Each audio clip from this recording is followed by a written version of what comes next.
ஸ்ரீமதே ராமானுஜாய நமஹ. ராமானுஜ வித்யா என்ற கோர்ஸில் தர்க்கசாஸ்திரத்தினுடைய சாரமான சுலபமான அம்சங்கள் அதை பற்றி ஒரு வருஷ காலம் பார்த்து கொண்டு வந்தோம். அந்த வகுப்பில் வாசித்த திருவள்ளரை தேவராஜன் சுவாமி நம்மோட கூடியிருக்கார். சுவாமி குடும்ப ரெஸ்பான்சிபிலிட்டிக்கு சேர சாஃப்ட்வேர் மேனேஜராக இப்பொழுது பணிபுரிந்து வந்துட்டுருக்கார். ஆனால் சம்பிரதாயத்தில் மிகுந்த ஈடுபாட்டோட பல பெரியோர்களிடத்தில் சம்பிரதாய அர்த்தங்களை எல்லாம் கற்றுக்கொண்டு உள்ளார். கோமடம் சுவாமி, விஷ்ணுதீர்த்தன் சுவாமி போன்ற பெரியோர்களிடத்தில் சம்பிரதாய அர்த்தங்களை நன்றாக கற்று இப்பொழுது உபன்யாசங்கள் செய்து கொண்டு வருகிறார். தர்க்க பாடங்களில் முறையாக கலந்து கொண்டு நன்றாக வாசித்தும் இருக்கிறார். சுவாமி கற்றுக்கொண்ட விஷயத்தை பற்றி ஒரு சர்ச்சை இந்த எபிசோடில் நேரப்போகிறது. தர்க்கசாஸ்திரம் கொஞ்சம் கடினமாக இருந்தால் கூட ரொம்ப இன்ட்ரெஸ்டிங்கான சாஸ்திரம். தர்க்கம், மீமாம்சா இந்த ரெண்டு சாஸ்திரத்தை பற்றி அடிப்படையான அறிவு இருந்ததே என்றால்தான் வேதாந்தம், எம்பெருமானார் சாதித்த ஸ்ரீபாஷ்யம், வேதார்த்த சங்கிரகம் போன்ற கிரந்தங்கள் புரிய வரும். அதெல்லாம் புரிந்தால்தான் பகவத் விஷயம் புரியும். கார்பங்காடு சுவாமி சாதிப்பார் என்று கோமடம் சுவாமி பலமுறை சாதித்துள்ளார். ஸ்ரீபாஷ காலக்ஷேபம் பண்ணுறதுக்கு பகவத் விஷய காலக்ஷேபம் ஆனம் அப்படின்ற அவசியம் கிடையாது. ஆனால் பகவத் விஷய காலக்ஷேபம் ஆக வேண்டும் என்றால் ஸ்ரீபாஷ காலக்ஷேபம் ஆகியிருக்க வேண்டும் அப்படின்னு கார்பங்காடு சுவாமி பலமுறை சாதிப்பாராம். ஆக படி என்ன அப்படின்னா, சாஸ்திரங்களை கொஞ்சம் அடிப்படையாவது கற்கணும், அதற்கப்புறம் ஸ்ரீபாஷ்யத்தை கொஞ்சமாவது கற்க வேண்டும், அதற்கப்புறம் பகவத் விஷயம், அதுக்கப்புறம் ரகசிய கிரந்தங்கள் என்று தான் படி. அந்த காலத்தில் எல்லாவற்றையும் முழுமையாக கற்றுக்கொள்வார்கள். இந்த காலத்தில் சமயமும் இல்லை, அந்த அளவுக்கு வாய்ப்பும் கிட்டாதபடியினால் அட்லீஸ்ட் கொஞ்சம் கொஞ்சமாவது சாஸ்திரத்திலையும் வேதாந்தம் ஸ்ரீபாஷ்யத்திலையும் கற்றுக்கொள்ள வேண்டும். அப்பொழுது தான் பகவத் விஷயமானது நன்றாக புரியும், ரகசிய கிரந்தங்களும் நன்றாக புரியும் என்பதை உணர்த்தும் வண்ணம் இன்றைக்கி தேவராஜன் சுவாமி கூடியிருக்கார். முன்பு சொன்னால் போலவே சுவாமி இப்போ பல உபன்யாசங்களை பண்ணிட்டு இருக்கார். இந்த சாஸ்திர பரிச்சயம் ஏற்படுவதற்கு முன்பு, சாஸ்திர பரிச்சயம் ஏற்படுவதற்கு பின்பு கண்டிப்பாக ஒரு வாசி கண்டிப்பாக தெரிஞ்சிருக்கும் சம்பிரதாய கிரந்தங்கள்லாம் சேவிக்கும் பொழுது. ஆக எல்லாருக்கும் அந்த இன்ஸ்பிரேஷன் வர வேண்டும். ரெண்டு விதத்துலையும் இன்ஸ்பிரேஷன். முதல்ல என்ன அப்படின்னா, இந்த லோகத்தில் ஜீவனத்துக்காக குடும்ப ரெஸ்பான்சிபிலிட்டி அதை வகிப்பதற்காக எப்படியாவது ஜீவனத்துக்காக ஏதாவது பண்ணி தான் ஆகணும். ஏதோ ஒரு ஜாபில் இருக்க போகிறோம். ஆனால் அத்தோடு மட்டும் இல்லாமல் எம்பெருமான கைங்கரியம் பண்ணுறோம், அதுவும் இருக்குது. அத்தோடு மட்டும் இல்லாமல் அந்த கைங்கரியம் எப்படிப்பட்டதுன்றது ஒழுங்காக தெரிஞ்சுக்கணும் இல்லையா? அதுக்கு சம்பிரதாய கிரந்தங்களை நன்றாக வாசிக்க வேண்டும். அதற்கு சாஸ்திர பரிச்சயமும் வேணும். அதை ஜாபில் இருக்கும் பொழுதே பண்ணலாம். பார்ட் டைம் ஸ்டடி தானே, பார்ட் டைம் ஜாப் மாதிரி இது ஒரு பார்ட் டைம் ஸ்டடி தானே, பண்ண முடியும் என்பதற்கு ஒரு இன்ஸ்பிரேஷன் ஆகவும். அதே போல் இந்த தர்க்கசாஸ்திரம், மீமாம்சா சாஸ்திரம் இதெல்லாம் எங்கேயோ நமக்கு சம்மந்தப்பட்டதே அல்ல அப்படின்னு நினைக்க வேண்டாம். இதுக்கெல்லாம் ப்ராக்டிக்கல் பயன் இருக்குது. சம்பிரதாய கிரந்தங்களை படிக்கும் பொழுது ப்ராக்டிக்கல் பிரயோஜனம் இருக்குது என்பதற்கும் எடுத்துக்காட்டாக சுவாமி இன்றைக்கி கூடியிருக்கார் நம்மோட. இன்றைக்கி அந்த தர்க்கசாஸ்திரத்தில் ஒரு சின்ன கான்செப்ட், அபாவம் என்ற ஒரு கான்செப்டை பற்றி பார்க்க போகிறோம். அபாவம் அப்படின்றது, இந்த கான்செப்ட் கொஞ்சம் கடினமாக இருக்கும், ஆனால் ரொம்ப இன்ட்ரெஸ்டிங்காக இருக்கும். முதல் தடவை புரியலனா கூட 2-3 தடவை கேட்டு பாருங்களேன். அபாவம் அப்படின்ற ஒரு கான்செப்டை தார்க்கிகால் சொல்கிறா. தேவர் என்ன எப்படி எக்ஸ்பிளைன் பண்ணலாம் அபாவம்ன்ற கான்செப்டை? தார்க்கிகால் அவளுக்குன்னு சில யுக்திகள் வச்சுருக்கா. பதார்த்தங்களை தெரிவிக்கும் பொழுது பொதுவாக பேச்சு வழக்கு அப்படின்னு ஒரு பேச்சு வழக்கு வந்துட்டுன்னா அதுக்கு பின்னாடி ஏதோ ஒரு அறிவு ஏற்பட்டால்தான் அந்த பேச்சு வழக்குங்கிறது வர முடியும். அப்போ அந்த பேச்சு வழக்கு, அந்த அறிவு ஏற்படுதுன்னா ஏதோ ஒரு விஷயத்தை பற்றி தான் இருக்க முடியும். அப்போ பொதுவாக ஒரு உதாரணம் எடுத்துட்டா, குடம் இல்லை அப்படின்னு ஒரு பேச்சு வருது. இப்போ குடம் இல்லைன்னா குடம் இல்லைன்னு ஒரு ஞானம் ஏற்பட்டு இருக்க வேணும். இப்போ குடம் இல்லை, குடம்ங்கிறதுக்கு ஒரு பொருள்னு சொல்லலாம். ஆனால் குடம் இல்லைங்கிறதையும் பேச்சு வழக்கு இருக்கிறதுனால, அந்த ஞானம் ஏற்பட்டதுனால அதுக்கு கீழே அந்த மாதிரி ஒரு விஷயமானது இருக்க வேணும் அப்படின்னு இது தார்க்கிகால் போகக்கூடிய பிரக்கிரியை.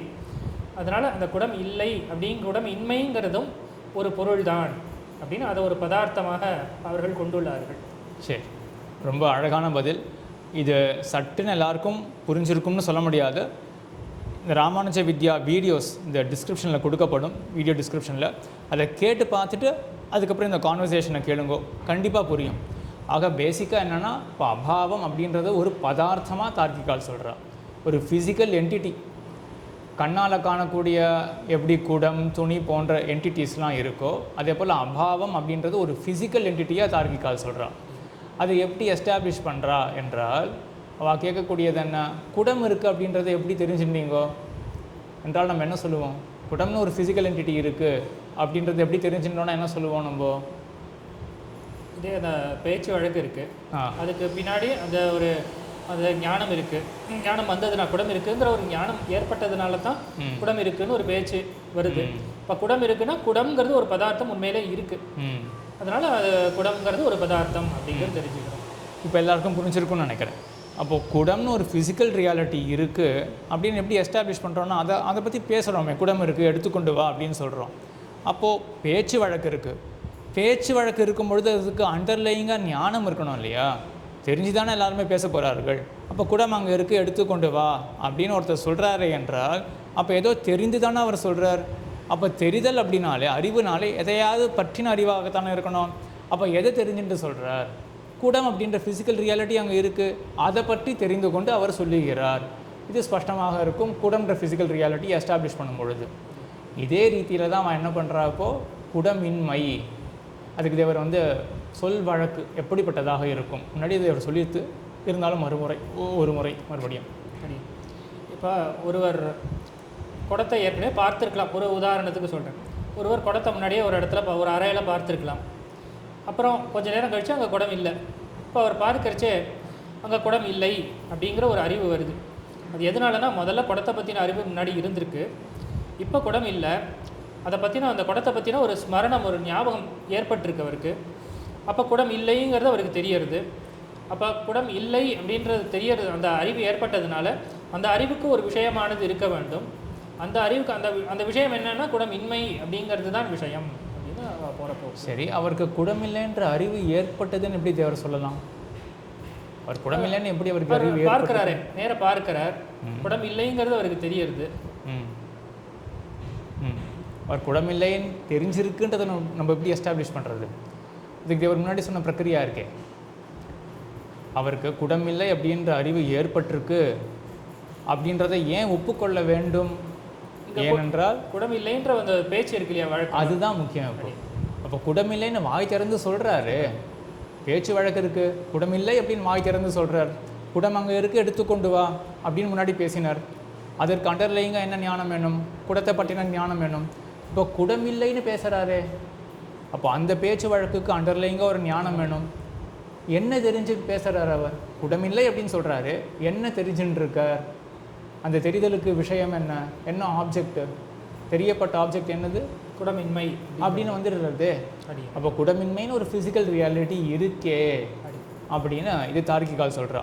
நீங்களே யோசிச்சு பாருங்கள், இந்த யுக்தி எப்படிப்பட்டதாக இருக்குது அப்படின்னு. எவ்வளோ அழகாக யோசித்து சொல்லியிருக்கா தார்க்கிகால்லாம். ஆனால் எம்பெருமானார் ஒத்துக்கலை.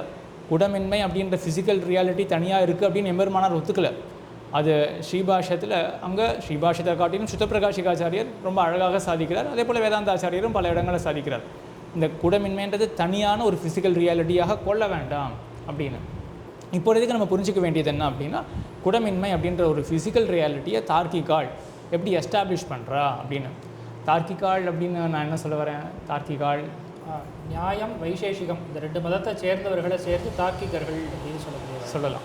இப்போ இந்த நியாயம் அதே போல் வைசேஷிகம் அப்படின்றதெல்லாம் அந்த காலத்தில் இருக்கக்கூடிய கணாத முனிவர், கௌதம முனிவர் அவர்கள்லாம் எழுதின சூத்திரங்கள், அதை அடிப்படையாக கொண்டு இருக்கக்கூடிய ஃபிலாசபிஸ், அதுக்கு தான் நியாய மதம் வைசேஷிக மதம் என்றெல்லாம் பெயர். எல்லாத்தையும் சேர்த்து தார்க்கிகால் என்றும் சொல்லலாம்.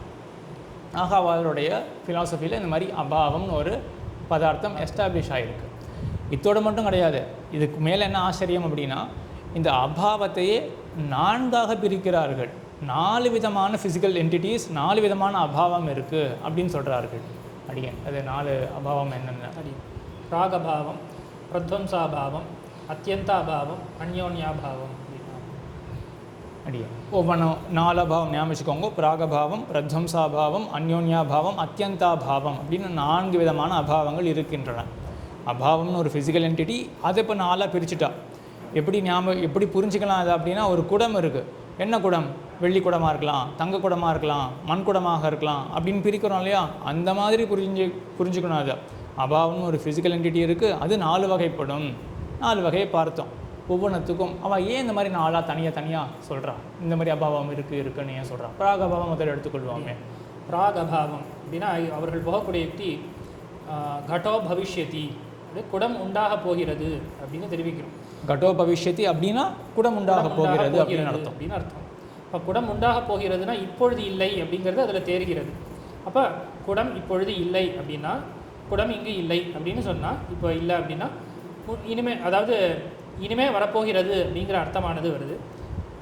இப்போ இல்லைன்னு கூட வேண்டாம், குடம் மேற்கொண்டு வரப்போகிறது அப்படின்னே ஒரு தோற்றம் நமக்கு இருக்கு. அப்போ முன்னாடி இல்லை அப்படிங்கிறது நமக்கு தெரியுது. அதுதான் பிராக் அபாவம். பிராகுனா முன்னாடி இருக்கக்கூடிய ஒரு அபாவம், இந்த குடத்தினுடைய இன்மை அப்படிங்கிற அர்த்தம். சரியா? இங்கே நம்ம ஒன்று ஞாபகம் வச்சுக்க வேண்டியது என்ன அப்படின்னா, சமன்வயாதிகரணம் 4வது அதிகரணம், ஸ்ரீபாஷ்யத்தில் சமன்வயாதிகரணம். அதில் எம்பெருமானாருடைய ஸ்ரீசுக்தி ஒன்று இருக்குது. சர்வமபி வஸ்துஜாத்தம் பிரதீத்யா விவஸ்தாபியம் அப்படின்னு சாதிக்கிறார் எம்பெருமானார். தத்துவமுக்தா கலாபத்தில் சர்வார்த்த சித்தியிலும் வேதாந்தாச்சாரியர் இதே போல தான் சாதிக்கிறார். சர்வமபி சம்விதா விவஸ்தாபியம் அப்படின்னு சாதிக்கிறார். என்ன தாத்பரியம் அப்படின்னா, என்ன நமக்கு பர்செப்ஷன் இருக்கோ அந்த பர்செப்ஷனுக்கு சேரதான் ஆப்ஜெக்ட்ஸ் இப்படிலாம் இருக்குது அப்படின்னு சொல்ல வேண்டும். இப்போ அந்த பர்செப்ஷனுக்கு சேரதான் அபாவம்னு ஒரு ஃபிசிக்கல் என்டிட்டியே இருக்குது அப்படின்னு தார்க்கிகால் சொல்கிறா. இது ஆக்சுவலாக நம்மளும் ஒத்துக்கிறோம் ஒரு விதத்தில். எல்லாமே எப்படி நம்ம காண்கிறோமோ அப்படி தான் அந்த பொருள்கள் இருக்கின்றன என்று ஒப்புக்கொள்ள வேண்டும் அப்படின்னு எம்பெருமானார் சொன்ன அந்த ஸ்ரீசுக்திக்கு தான் அர்த்தம். இப்போது இல்லை அப்படின்னு ஒரு தோற்றம் இருக்குது, ஏன்னா அந்த மாதிரி ஒரு சொல் வழக்கு இருக்குது என்றெல்லாம் பார்த்தோம் இல்லையா? இந்த மாதிரி ஒரு சொல் பிரயோகமும் பண்ணுறோம். எப்படி பண்ணுறோம் அப்படின்னா, அத்திர கடோ பவிஷ்யதி அப்படின்னு சொல்கிறோம். குடமானது ஏற்பட போகிறது அப்படின்னு சொல் பிரயோகம் பண்ணுறோம். அப்போ அதுக்கு அண்டர்லையிங்காக ஏதோ ஒன்று தெரிஞ்சுன்னு இருக்கும். என்ன தெரிஞ்சுன்னு இருக்கோம் என்றால், இப்போ குடமில்லை அப்படின்றது அங்கே தெரிகிறது. மேற்கொண்டு ஏற்பட போகிறது அப்படின்னா குடம் அங்கே இல்லை. அப்போ எப்படிப்பட்ட இன்மை? ஒரு வேறுபட்ட இன்மையாக தெரிகிறது. இங்கே குடமே இல்லை, இந்த அறையில் குடமே இல்லை அப்படின்னு சொல்கிறதுக்கும், இங்கு குடம் ஏற்பட போகிறது அப்படின்னு சொல்கிறதுக்கும் ஒரு வேறுபாடு தெரிகிறது இல்லையா? பேச்சு வழக்கத்தில் வேறுபாடு தெரிகிறது. அப்போ அண்டர்லையிங்காக விஷயம், அந்த ஆப்ஜெக்டும் வேறுபட்டு தானே இருக்கணும். அப்போ அத்திர குட பவிஷ்யதி, இங்கே குடம் ஏற்பட போகிறது அப்படின்ற இடத்துல பிரதீயமானமான தோற்றக்கூடிய இன்மையானது எப்படிப்பட்ட இன்மை? எப்படிப்பட்ட அபாவம்? அங்கே அத்திர கடோ பவிஷ்யதி, இங்கே குடம் ஏற்பட போகிறது அப்படின்ற இடத்துல தோற்றக்கூடிய இன்மை ஏற்கனவே இல்லை அப்படிங்கிற பிராகபாவம். பிராகபாவம் ஆகிற இன்மை. அந்த வாசி இப்போ வந்துருது இல்லையா? அந்த பேச்சு வழக்கத்தில் குடம் இங்கில்லை அறையில் அப்படின்றதுக்கும், இந்த அறையில் குடம் ஏற்பட போகிறது அப்படின்ற அந்த வாசிக்கு சேர, பேச்சு வழக்கத்தில் இருக்கக்கூடிய வாசிக்கு, வாசினா வேறுபாடு அப்படின்னு அர்த்தம், டிஃப்ரென்ஸ். அந்த டிஃப்ரென்ஸுக்கு சேர இப்போ என்ன தெரிகிறது இங்கே? அப்போ இங்கே வேறு ஏதோ ஒரு அபாவம், வேறுபட்ட ஒரு அபாவம், அதுதான் பிராகபாவம். இதே கணக்கில் இப்போ பிரத்வம்சாபாவம், ரெண்டாவது நம்ம பார்க்க போகிற அபாவம் பிரத்வம்சாபாவம். முதல்து பிராகபாவம், இப்போ அடுத்தது பிரத்வம்சாபாவம். அடியே பிரத்வம்சாபாவத்தில் கடோத்வஸ்தா, அதாவது குடமானது உடைந்தது, ஏற்கனவே உடைந்து விட்டதுன்னு அர்த்தம். அப்படி பார்க்குறச்ச அப்பயும் இதுதான் இந்த சொல் வழக்கு என்னென்னா, இப்போ குடம் இல்லை அப்படிங்கிறது தான் தேரின் அர்த்தமாகவும் இருக்குது. ஆனால் என்ன இங்கே வேறுபாடு அப்படின்னா, ஏற்கனவே இருந்துட்டு அது உடஞ்சி போச்சு அப்படிங்கிற அர்த்தமானது வருகிறது. இதுதான் பிரத்வம்சாபாவம். ஆக போன அதே ரீதியில் பார்த்தோன்னா இது சட்டுன்னு புரிஞ்சுட்டுலாம். சொல் வழக்கு இப்போ வேறுபடுகிறது. முன்னாடி இருந்தது எப்படின்னா, கடோ பவிஷ்யதி, குடம் ஏற்பட போகிறது, அப்போவும் இன்மை தான் தோற்றுகிறது, இப்போவும் இன்மை தான். ஆனால் எப்படி பேச்சு வழக்கு இருக்குது? கடோத்வஸ்தா அப்படின்னா குடமானது நாசம் அடைந்தது ஆக இப்போவும் இன்மை தான், ஆனால் பேச்சு வழக்கு மாறுறது. அப்போ என்ன தேர்றது? முன்னாடி கூட இருந்தது, இப்போ இல்லை, அப்படிப்பட்ட ஒரு இன்மை தெரிகிறது. அப்போ இது வேறுபட்ட வேற ஒரு அபாவம், பிரத்வம்சா பாவகா. 2000 அடியே. மூணாவது அத்தியந்தாபாவம். அத்தியந்தாபாவம்னா அடியோடு அது இல்லை அப்படிங்கிற அர்த்தமானது வருகிறது. இப்போ வாயுன்னு எடுத்துக்கிறோம். வாயுவில் அதுக்கு நிறம் கிடையாது, ரூபம் கிடையாது. இப்போ வாயுவில் ரூபம் இல்லை. ரொம்ப முக்கியமான விஷயம், ரூபம் அப்படின்னு சொல்லுவது இல்லையா? நம்ம சம்பிரதாயத்தில் சட்டுன்னு ரூபம் அப்படின்னு சொன்னோடனே நமக்கு என்ன தோணும்? உருவம் அப்படின்னு எடுத்துட்டுருவோம். ரூபம்னா உருவம், உருவம் அப்படின்னு எடுத்துருவோம். வடிவம், உருவம் அப்படின்னு எடுத்துட்டுருவோம். சாஸ்திரத்தில் ரூபம் அப்படின்னு சொன்னால், நான் ஸ்ரீபாஷாதி கிரந்தங்களில் கூட சொல்கிறேன், அதுவும் சாஸ்திர கிரந்தம் தான். ரூபம் அப்படின்னாலே அதுக்கு நிறம்னு அர்த்தம். அப்போ வாயுவில் நிறம் இல்லைன்னா அது எப்பொழுதுமே இருக்க போகிறது, முன்னாடியும் இல்லை, இனிமேல் உருவாக போகிறதும் கிடையாது. அதனால் எப்பொழுதுமே அத்தியந்தாபாவம் அப்படின்னு அங்கே கூட சொல்லக்கூடிய. ஆக வாயுவில் ரூபம் இல்லை, வாயுவில் நிறம் இல்லை அப்படின்னு சொன்னால் ஒரு இன்மை தோற்றுறது அங்கே. எப்படிப்பட்ட இன்மைனா எல்லா காலத்திலும் இருக்கக்கூடிய இன்மை. இப்பொழுது இல்லை, வரப்போகிறது, முன்னாடி இருந்தது, அழிந்தது, அந்த மாதிரிலாம் தோற்றலை. வாயுவில் ரூபம் இல்லை, அவ்வளவுதான். அப்படிப்பட்ட இன்மையானது தான் அத்தியந்தா பாவகா. அடிய. நாலாவது கொஞ்சம் சிரமம், அந்யோன்யாபாவம். அந்யோன்யாபாவா. இப்போ 2 பொருள் இருக்குது நமக்கு தெரியறது. ஒன்று ஒரு குடம், இன்னொன்று ஒரு துணி. இப்போ குடத்தை பார்க்குறச்சே இது துணி அல்ல அப்படிங்கிற ஒரு ஞானம். அது என்னன்னா, இது குடம் வந்து துணியை காட்டிலும் வேறுபட்டது, இது துணி கிடையாது அப்படிங்கிற, துணி அல்ல அப்படிங்கிற ஒரு ஒரு ஒரு ஞானமானது ஏற்படுறது. அது பேச்சு வழக்கு, அதனால் ஒரு ஞானம் ஏற்படுது. அதனால் அது இல்லை கூட, அதாவது குடத்திலே துணி இல்லை அப்படிங்கிற ஒரு அபாவம் அங்கே இருக்குது. அப்படிங்கிறது அந்த இல்லை கடைசியில் சொல்ல வேண்டாம், முன்னாடி சொல்ல வரைக்கும் அல்ல அல்லன்றது தான் சரியான பிரயோகமே. அனங்கராச்சாரிய சுவாமியுடைய கிரந்தம் ஒரு இடத்துல ஒன்று சேவிச்சு தான் ஞாபகம். இல்லை அல்ல அப்படின்னு தமிழில் 2 சொல் இருக்குது. இல்லை அப்படின்றது தேவர் தெரிஞ்சிருக்கும் நிச்சயமாக. அது இல்லை அல்ல, அனங்கராச்சாரிய சுவாமி இல்லை அல்ல அப்படின்ற இடத்துல இல்லை அப்படின்றது அத்தியந்தாபாவத்தை தெரிவிக்கிறது, அல்ல அப்படின்றது அந்யோன்யாபாவத்தை தெரிவிக்கிறது. குடத்தில் இல்லாட்டி குடத்தில் நீர் இல்லை, இப்பொழுது இல்லை.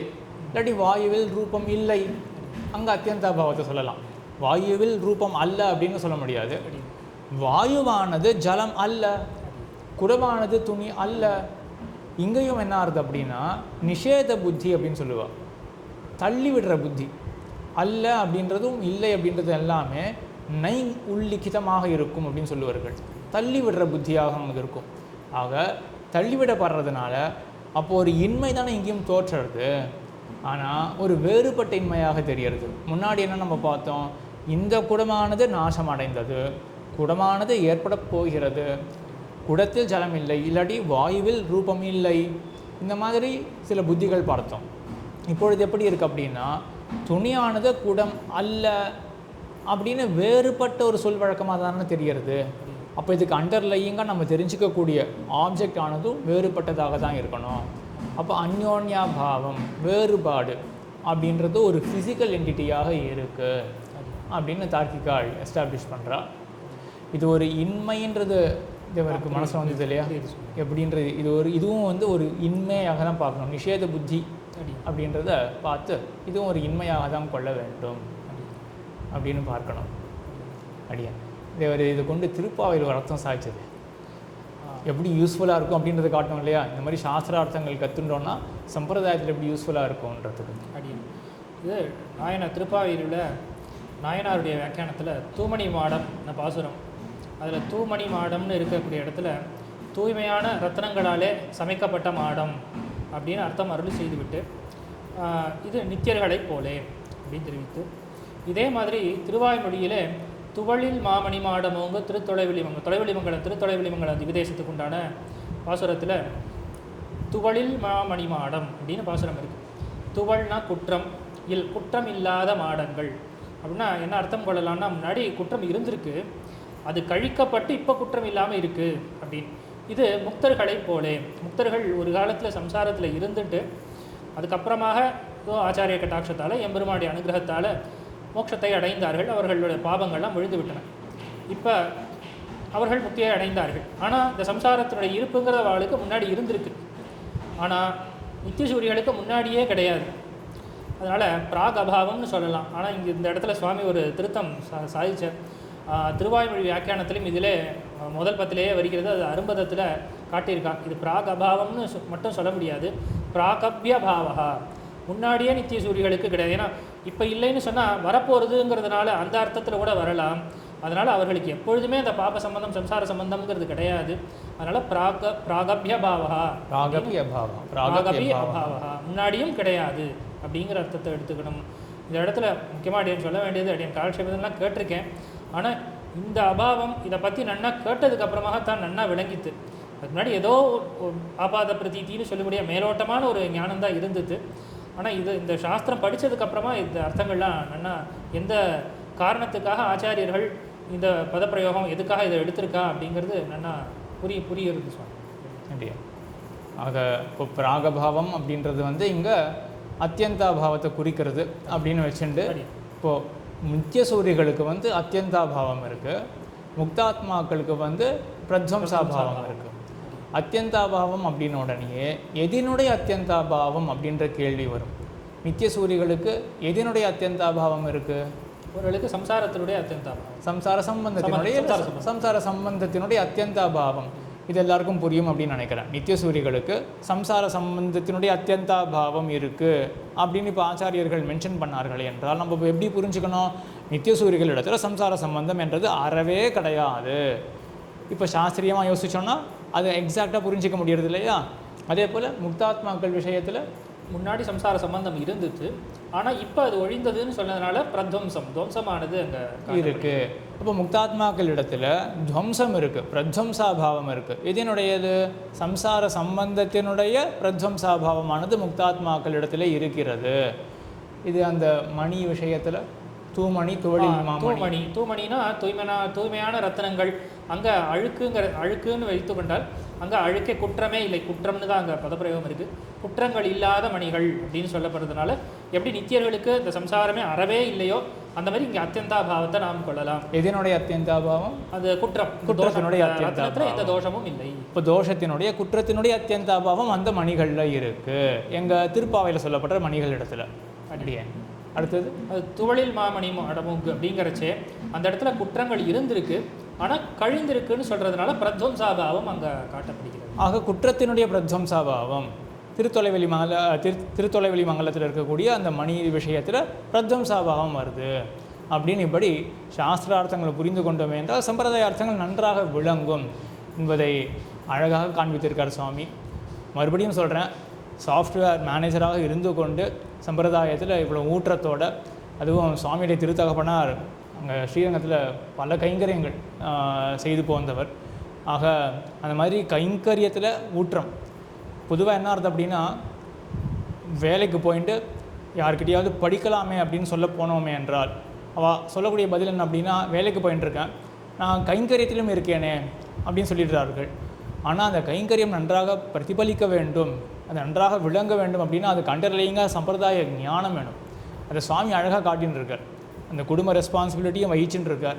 எம்பெருமானுக்கு கைங்கரியம் பண்ணிட்டு இருக்கார். அடுத்தது திருவடரை உற்சவம் வர போகிறது. அதுக்கு முன்னாடி கோயிலில் உற்சவம் வருது. கோயில்னால் ஸ்ரீரங்கம் பெரிய கோயிலில் உற்சவம் வருது. அதுக்கும் அங்கே போய் அன்வயிக்கணும், இந்த கைங்கரியத்துக்கும் போய் அன்வயிக்கணும். ஆக குடும்ப ரெஸ்பான்சிபிலிட்டி வகிக்கிறது, கைங்கரியம் பண்ணுறது, கூடவே சேர்த்து முக்கியமாக ஞானம் சம்பாதிக்கிறதுக்காக தான் இந்த ஜென்மமே, மனுஷ ஜென்மமே, அது என்ன ஜென்மமாக வேணாலும் இருக்கட்டுமே, ஞானம் சம்பாதிக்கிறதுக்காக தான்.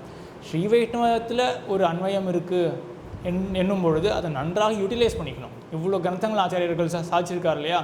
ஆகையினால் அந்த ஞான அம்சத்தை விடவே கூடாது. எப்படியாவது கிடைக்கக்கூடிய ஆப்பர்ச்சுனிட்டிஸை நாம் எப்படியாவது அதை பயன்படுத்தி கொள்ள வேண்டும் என்பதற்கு நல்ல ஒரு இன்ஸ்பிரேஷனாக சுவாமி இருக்கார். மேற்கொண்டு நம்ம தர்க்க விஷயத்தில் சின்ன சின்ன விஷயங்களை பார்த்துன்னு வர போகிறோம். அடுத்தது அசத்காரியவாதம் என்று தார்க்கிகால் ஒன்று சொல்கிறா. அதை பற்றி ரொம்ப இன்ட்ரெஸ்டிங்கான விஷயம், அது ஒன்று பார்ப்போம். அதுக்கப்புறம் விசேஷம் அப்படின்னு ஒரு பதார்த்தம், இப்போ அபாவம் அப்படின்றது ஒன்று பார்த்தோமா, அதே போல் புதுசாக ஒன்று சொல்ல போகிறா. விசேஷம் அப்படின்னு ஒன்று சொல்ல போகிறா, சாமானியம் அப்படின்னு ஒன்று சொல்ல போகிறா. அதை பற்றிலாம் நம்ம பார்க்க போகிறோம். அனைவரும் அவற்றையெல்லாம் கண்டு நல்லா நம்மளும் ஞானம் சம்பாதிக்க வேண்டும் அப்படின்ற எண்ணத்தோடு இருக்க வேண்டும் என்று பிரார்த்தித்து அமைகிறோம். ஸ்ரீமதே ராமானுஜாய நமः.